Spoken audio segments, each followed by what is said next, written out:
I was there at the top of that tree, my heart pounding as if it wanted to burst from my chest. The sun was blazing, but the excitement I felt was more intense than any heat the day could offer.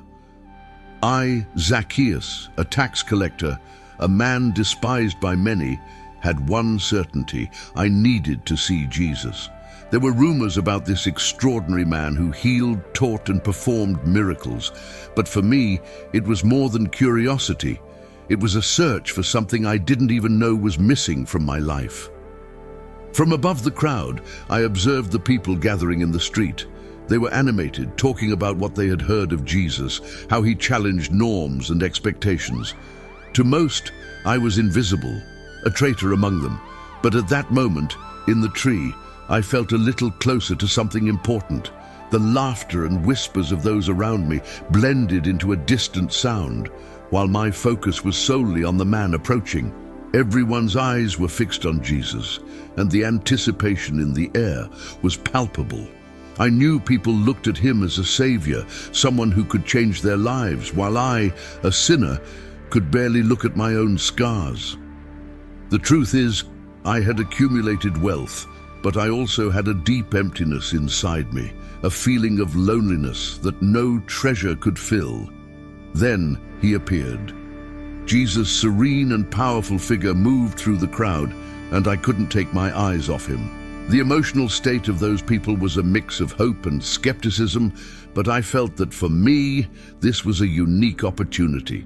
My heart pounded, and I wondered if he could see beyond what I was, beyond the mask I wore every day. My desire to be seen, to be accepted, grew with every passing second. What I didn't expect was what happened next. When Jesus stopped right under the tree, he looked directly at me. The world around us vanished, and in that instant, I was transported to a new reality. He called me by name. "Zacchaeus, come down quickly, for today I must stay at your house." The words resonated in my heart like an echo of hope. It was as if he knew everything about me, not just my name, but each of my failures, my fears, and the pain I carried. The murmur of the crowd turned into a buzz of disbelief and disapproval. How can he go to the house of a sinner? I thought the voices of criticism would become an unbearable burden. But the emotion that washed over me at that moment surpassed everything. It was the real reason Jesus told me to come down from the tree. He wanted to give me a chance to rewrite my story, to find redemption. As I descended, fear and insecurity began to dissipate, giving way to a new hope. At stake was not only my reputation, but the possibility of a new life, full of meaning and connection. I didn't know what the future held, but the expectation of a transformative encounter filled me with courage. I was about to discover that true acceptance began in those moments of vulnerability, and that Jesus was there, willing to show me the way. I descended from the tree with a racing heart, each step a mix of anxiety and hope. As I looked at Jesus, the serene expression on his face made me believe that something would truly change. The murmur of the crowd around me intensified, but I was so focused on him that the rest seemed distant. When I reached the ground, he smiled at me, a smile that seemed to illuminate the darkness I had carried for so long. "Zacchaeus, are you ready to open the door of your house to me?" His voice was soft, yet full of authority, and I could only nod, speechless. The way to my house seemed shorter than I imagined, but the disapproving stares of the people were like arrows. "Look, there goes the tax collector with the prophet," I heard someone whisper. But instead of averting my gaze, I kept it fixed on Jesus, as if that were the only safe place. We arrived at my house, a place I had always considered comfortable, but which at that moment seemed as empty as my heart. I opened the door and let Jesus in. He looked around, as if absorbing every detail. "This is a place of welcome, Zacchaeus. You can turn this into a home, not just for yourself, but for many."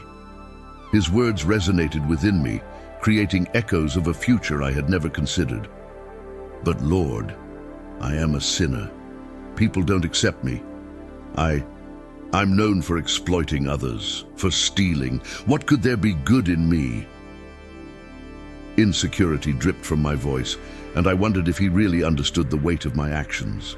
What was at stake here? Could I really change? He turned to me, and in his eyes I saw compassion. Change begins with one step, Zacchaeus. Don't worry about what others think. What matters is what you want to become. There was a strength in his words that propelled me to look beyond my flaws. For a moment, I imagined a different future where I wasn't just a tax collector, but someone who could bring hope and generosity to the world around me. As I prepared something to drink, the tension in the room was palpable. Silence hung like a heavy cloud, and I knew I needed to talk about what was consuming me. Jesus, I don't know if I'm capable of changing. I'm afraid of failing again, of disappointing you and myself. The weight of my honesty was almost unbearable, but I knew I needed to be true. He replied calmly, "Everyone is afraid, Zacchaeus. The real failure is giving up trying. If you open your heart, I will be by your side every step of the way." His words were like an anchor, and I allowed myself to feel hope blooming within me. As we talked, I remembered my friend Levi, another tax collector, who always said that money was all that mattered. Levi can't see beyond the coins, Jesus. He thinks that wealth is the only form of happiness.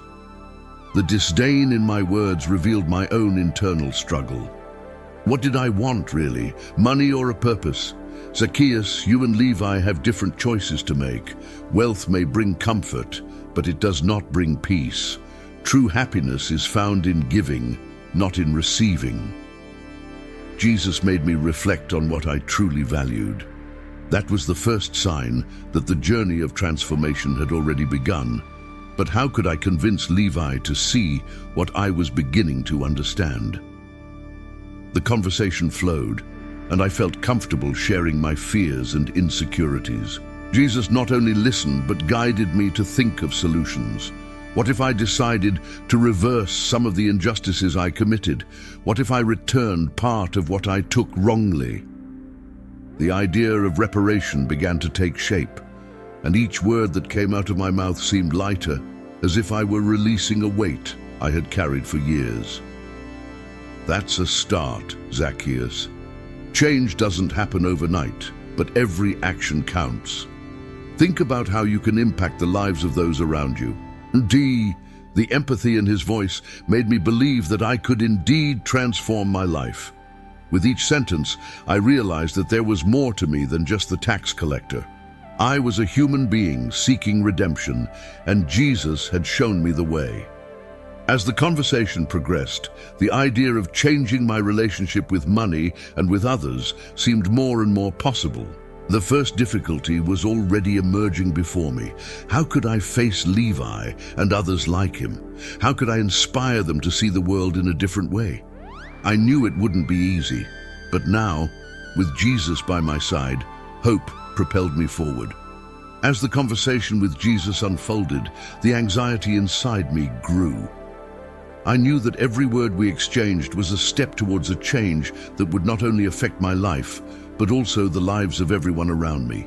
The idea of returning what I had taken unjustly seemed noble, but the reality of facing those I had wronged left me in a state of panic. What if they didn't accept me? What if they laughed at me? The fear of being rejected settled in my chest like a thorn, and I didn't know how to remove it. The tension in the room increased as I pondered what was to come.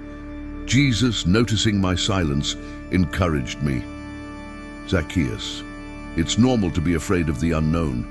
But remember, true change is accompanied by challenges. His words echoed in me like a constant reminder that the journey to redemption would not be easy. I needed to confront not only my inner demons, but also the critical gaze of the society that surrounded me. Leaving the house, the daylight seemed to obscure my confused mind. The streets were full of people, and every face I encountered seemed to carry with it a silent judgment. The murmur of the crowd was like an echo of all my failures, and I felt small, almost insignificant. "What are you doing, Zacchaeus? Do you really think you can change?" The voice of my friend Levi echoed in my mind, full of skepticism and disdain. He had always believed that money and power were the only things that mattered. How could I challenge him? As I walked through the streets, I realized that the consequences of my actions were beginning to manifest in ways I had not foreseen. People looked at me with suspicion, as if they were able to sense that something was about to change within me. I felt the weight of expectations, not just my own, but theirs as well. What was going on in their minds? Would they believe I was trying to redeem myself, or would they only see the tax collector I had always been? The first stop on my journey of reparation was the home of an old blacksmith, a man I had exploited in several dishonest transactions. He always treated me with respect, even when I didn't deserve it. As I approached, a chill in my stomach made me hesitate.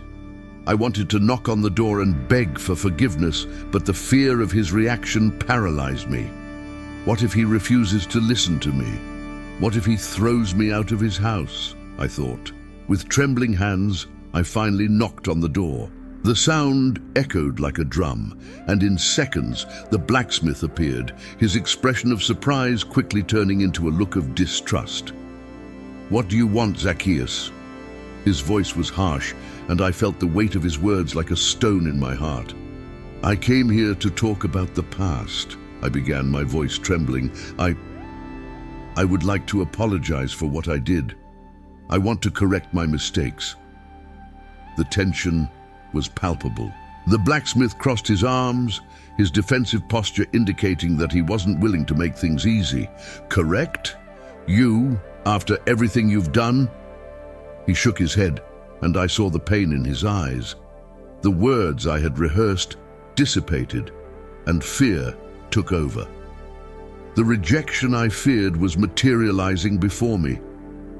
"I know I'm not worthy of forgiveness, but I want to do what's right. We're all human, and we all make mistakes." I tried to argue, but the insecurity in my voice was unmistakable. The blacksmith hesitated, and for a moment I saw a spark of empathy in his gaze. "If you really want to change, then start acting. Talk to those you harmed and do what you can to fix it." He wasn't willing to forgive me immediately, but his words gave me a new perspective. It was true. Change wouldn't come without action. I left his house feeling a mix of relief and frustration. The rejection I feared didn't surprise me, but the way it motivated me to continue was unexpected.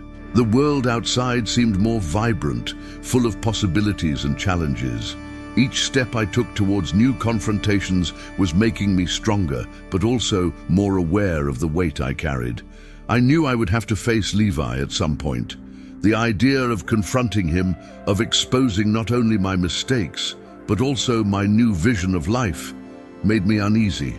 At the same time, a voice inside whispered that I was not alone. Jesus was with me, guiding me every step of the way. Hope began to bloom again in my heart, and I realized that even in the face of rejection, there was a path forward. The transformation would be painful, but it was just beginning. I needed to find courage, not only to redeem myself, but also to inspire others to see beyond the coins, beyond the weaknesses. The real challenge was just beginning. As I walked through the streets of Jericho, the intensity of what was to come seemed to increase with every step.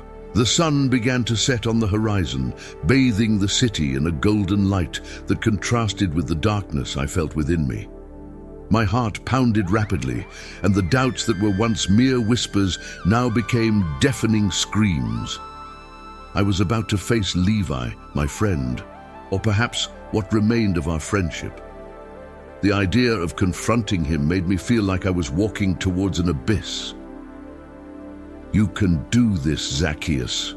The soft voice of Jesus resonated in my mind, but insecurity began to take over.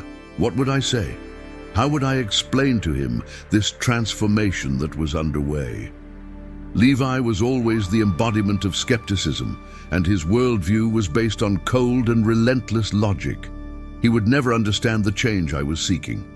The fear of scorn, mockery, and contempt was almost paralyzing, but the determination to move forward began to prevail. Finally, I arrived at Levi's house. The place was the same as always, but to me, everything seemed different. Every stone on the sidewalk seemed like a symbol of the moments we had shared, of the laughter and conversations that now seemed so distant. I knocked on the door, and the sound echoed like a war drum. When he opened it, the look of surprise on his face quickly turned into an expression of disdain. "What do you want, Zacchaeus? I don't have time for your empty apologies." Frustration rose like a fire within me, but I knew I needed to stay calm. "I came here because I want to talk about what I did, about how I went wrong," I began, trying to find the right words. But Levi wasn't willing to listen. "Mistakes? You want me to believe that a tax collector who has always taken advantage of others is capable of changing? That's ridiculous." The pain in his words hit me like an arrow. I had been the villain in his narrative, and now I was struggling to change the plot. "I'm not that man anymore, Levi. I want to fix my mistakes. I want to help those I've hurt," I pleaded, my voice trembling with the intensity of my conflicting emotions. With every sentence I uttered, I felt I was putting at risk not only the friendship we had, but also the new identity I was trying to build. Levi crossed his arms, his gaze becoming colder and colder. "And what did you expect? That I would applaud your sudden transformation? Zacchaeus, power and money have always been your priority. What's changed now?" The incredulity in his voice was palpable, and I realized that he was more interested in maintaining his beliefs than in listening to my words. The pressure was mounting, and I felt the weight of the world on my shoulders. What else could I do to convince him? The contempt he showed me hit me hard, but on the other hand, a flame of determination began to glow inside me. I wasn't there just to convince him. I was there to convince myself as well. To show myself that it was possible to change, that it was possible to be more than the sum of my mistakes. "I don't expect you to believe me, but I can show you. I can show you what I'm willing to do to fix my past," I declared, feeling the emotional burden growing with each word. Levi hesitated, his expression contradicting the resistance he was trying to impose.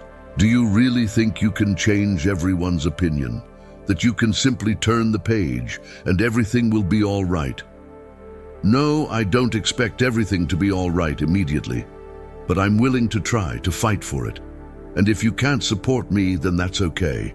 But I can't live with the weight of guilt anymore," I replied, my voice now firm. The vulnerability I felt was turning into courage. The road ahead might be full of rejection and pain, but I knew I needed to move forward. As Levi remained silent, my heart pounded in a frantic rhythm. The tension in the air was almost unbearable. I was about to enter a battle not only against my friend's skepticism, but also against the ghosts of my past. I needed to decide whether to continue fighting for my redemption, even if it meant confronting those who didn't believe in me. The conflict within me was at its peak. I knew that no matter what Levi said, my journey wasn't just about him. It was about me, about the possibility of a different future.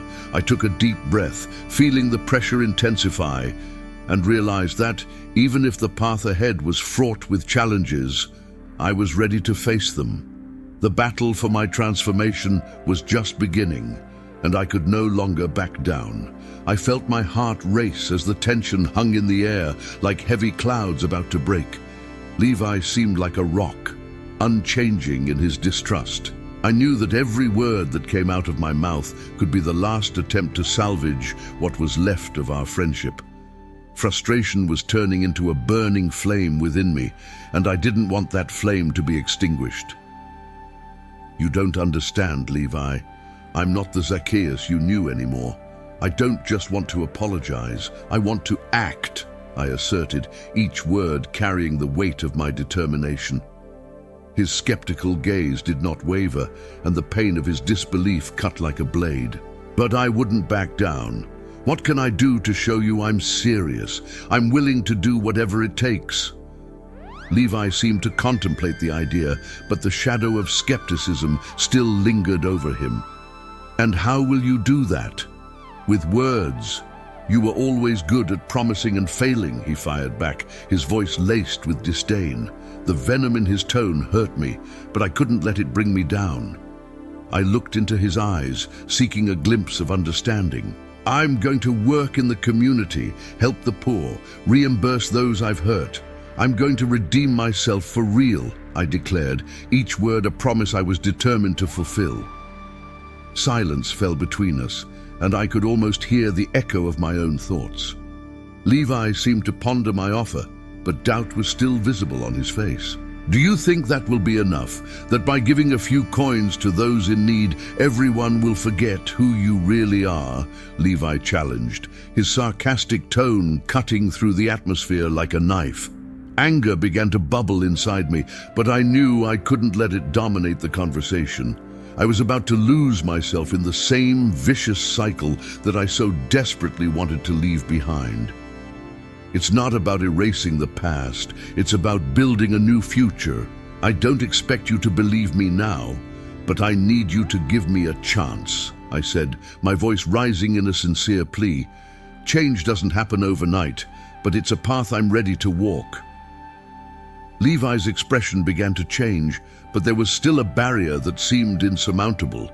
He hesitated, but didn't give in. What if it's not enough? What if you fail again? He questioned, his voice now a little softer, but still full of doubt. If I fail, then I'll be the first to criticize myself. But please don't stop me from trying.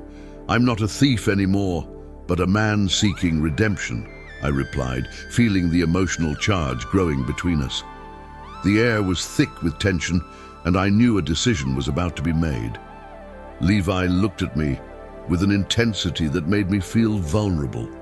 I didn't know if he would see beyond who I had been, or if he would remain trapped in the image he had of me. The silence between us stretched on, and I could feel my hope draining away with every passing second. Then, finally he spoke, but his words were like a punch to the gut. Do you really believe you can change all that? That forgiveness and acceptance will come easily? Life doesn't work that way, ZACCHAEUS, he said, his voice now calmer, but without compassion. You're going to have to fight, and you might never get what you want. The past doesn't disappear. His words echoed in my mind, and the stark truth hit me like lightning. The path I had chosen would be difficult, and the scars of my past wouldn't fade easily. But there was a spark of determination in my heart, a willingness to face the consequences, no matter how painful they might be. I can't promise that everything will be perfect, but I can promise that I will fight. I won't give up on myself, and I won't give up on you, I declared, my voice now firm and resolute.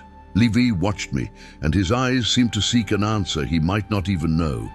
The climax of our interaction was approaching, and I could feel that there was a choice to be made. Levi could choose to remain trapped in his skepticism, or he could open his heart and allow me to prove that change was possible.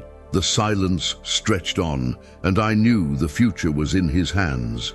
The tension was almost unbearable, but no matter what happened, I was prepared to face the consequences of my past, and more importantly, to embrace the future I so desperately craved. Silence dragged on for long moments after my words. Levi seemed lost in his own thoughts, his expression a mix of anger, pain, and perhaps a flicker of hope. I didn't know if he was considering my promises, or if he was simply getting lost in the labyrinth of his memories about me. The tension in the air was palpable, and I felt as if every passing second was an eternity. Finally, Levi took a deep breath, breaking the silence.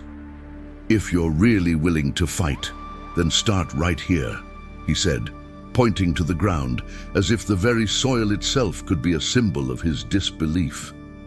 Don't expect me to believe you just because you say it. Prove it. It was a challenge I couldn't ignore. The weight of his words, however, made me feel a mix of relief and apprehension. I knew the journey would be long and full of obstacles, but at the same time, there was a spark of hope ignited within me. I was ready to begin. In the following days, I shifted my focus. The city was filled with people in need, and I decided that every act of kindness would count. I began to visit a local shelter for the homeless, offering my time and effort. The work was arduous and often exhausting, but I still felt a growing joy in every small action I took. I saw the expressions of gratitude on the faces of the people I was helping, and it motivated me to keep going. As the weeks passed, the changes began to manifest themselves. Although my friendship with Levi was still in a delicate state, there was a faint glimmer of recognition in his eyes when he saw me working. On one occasion, he appeared at the shelter, watching from afar as I distributed food. Our eyes met, and although we didn't say anything, there was a silent communication between us. He was starting to see that I was taking my quest for redemption seriously. That night, as I worked, an older woman approached me. She had an expression of pain and struggle, but also of hope.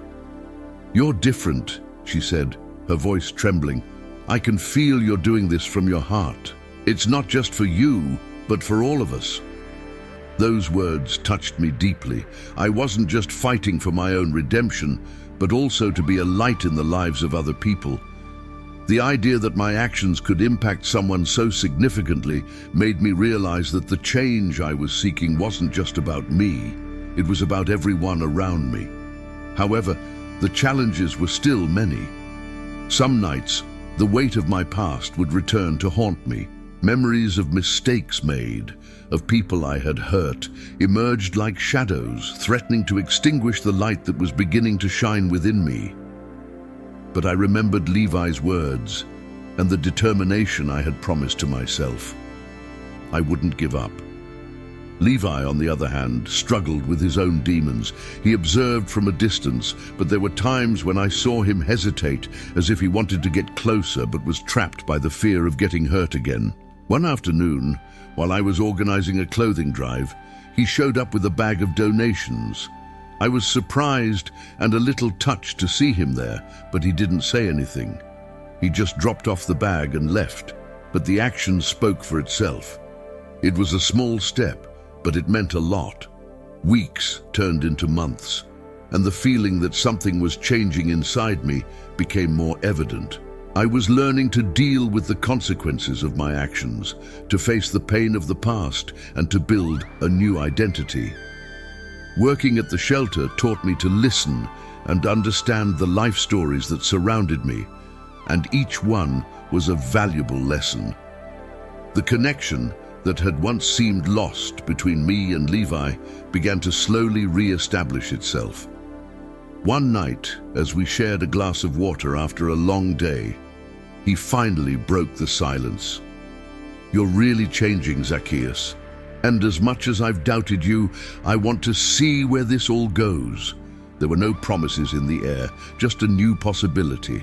The road ahead was still long and full of uncertainties, but for the first time, I felt I was walking in the right direction. The fight for redemption wasn't just mine, it was a journey we could share, and that in itself was a new beginning. The journey that Levi and I had embarked on was full of challenges, but at the same time, full of growth and learning. I had become more aware of my actions and the impact they had not only on me, but also on the people around me. With each passing day, the light I had begun to cultivate within me grew stronger and brighter.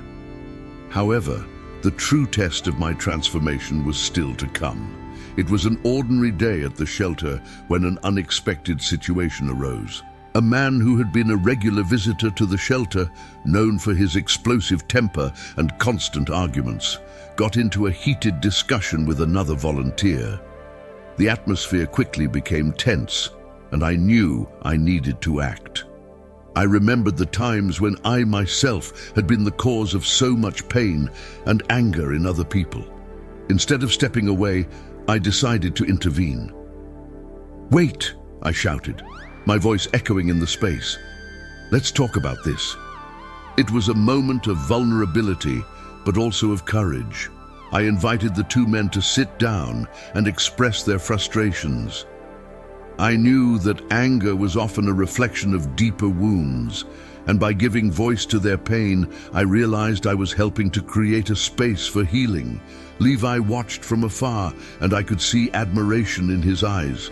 He had not only witnessed my transformation, but he had also felt inspired to act. At that moment, I realized that the change I was seeking was not just for me. It was a seed that could blossom in others. As time went on, the situation at the shelter improved. People began to come together, to share their stories, and to understand that pain didn't have to be a burden carried alone. Solidarity began to sprout, and I felt I was finally fulfilling the promise I had made to myself and to Levi. However, life has a way of testing us. One day, while organizing a new food drive, I received news that a childhood friend, whom I had betrayed in a moment of greed, was in critical condition. The memory of how I had hurt him came back like a torrent, and the pain I felt was almost unbearable. It was my past manifesting itself, demanding that I face the consequences. The urgency to correct my mistake led me to seek help. When I finally arrived at the hospital, I was nervous and full of doubts. But as I entered the room and saw my friend, the weight of guilt began to dissipate. I apologized, and his response was a sad but sincere smile. He told me he had forgiven me, and that my change was a sign that I was willing to be a better person. Levi was by my side, and I saw in his gaze that he understood the depth of that moment. He too had his own wounds, and what I was experiencing reflected the inner struggle he carried. From that day on, our friendship strengthened even further, and together we decided to continue helping those who were lost and hurt. The story of Zacchaeus and Levi has made me reflect on God's mercy. God, in his infinite goodness, not only offered me a second chance, but also allowed me to be an instrument of his grace in the lives of others. What I learned is that even when we face the consequences of our actions, there is always an opportunity for redemption. True change comes not only from acknowledging our mistakes, but also from acting to correct what we have done wrong. The lesson I learned from this experience is clear. Personal transformation is a path that requires courage, vulnerability, and a heart willing to serve. God's mercy allows us to start over, and by extending that same mercy to others, we create a cycle of love and hope. The journey is not easy, but as I have found, it is a path worth taking because true redemption is not just about ourselves, but about how we can positively impact the lives of those around us. Looking back on all I've experienced, I realize that the journey of transformation is not limited to personal issues, but is interwoven with something much greater, our relationship with God and with others. The experience I shared with Levi, the challenges we faced, and the wounds we healed were, in fact, reflections of the great divine mercy that surrounds us. Every step taken toward change was, in essence, an act of faith. I have learned that true obedience to God is not manifested only in words, but in actions that reflect his love and compassion. The story of Zacchaeus, who changed his life after meeting Jesus, resonates deeply in my own journey. Zacchaeus, a man who was seen as a sinner by society, found grace and redemption when he opened his heart. Just like him, I was also called to acknowledge my mistakes and seek transformation, not by my own strength, but by the grace that is offered to us. This grace is an invitation for us, even in the midst of our failings, to rise up and seek to make a difference in the lives of others. The practical lesson I have learned from this experience is clear. We all have the capacity to positively impact those around us. It's easy to feel overwhelmed by the weight of our mistakes, but true strength lies in the willingness to act with love and compassion. We can and should be instruments of healing in the lives of the people we meet along the way. Whether through a simple gesture, a word of encouragement, or even an act of service, we can be the light that shines in someone's darkness. One of the greatest lessons I have learned is that change is not a destination, but an ongoing process. As we move forward on this journey, we must remember that every day is a new opportunity to practice mercy, both receiving and offering. Forgiveness, both the kind we give and the kind we receive, is essential to healing. When we ask for forgiveness, it is not just an act of humility, it is an acknowledgement that we are all imperfect and in constant growth. Through this experience, I realize that faith is not just an aspect of our lives. It is the foundation that supports all of our actions. When we trust in God and allow ourselves to be guided by His grace, we find the strength to face our fears and insecurities. Our relationship with God becomes a safe space where we can be truly ourselves, confronting our weaknesses and allowing Him to transform us into agents of change. Finally, the journey I have shared is a reminder that even in the face of difficulty, we can always choose the path of compassion and justice.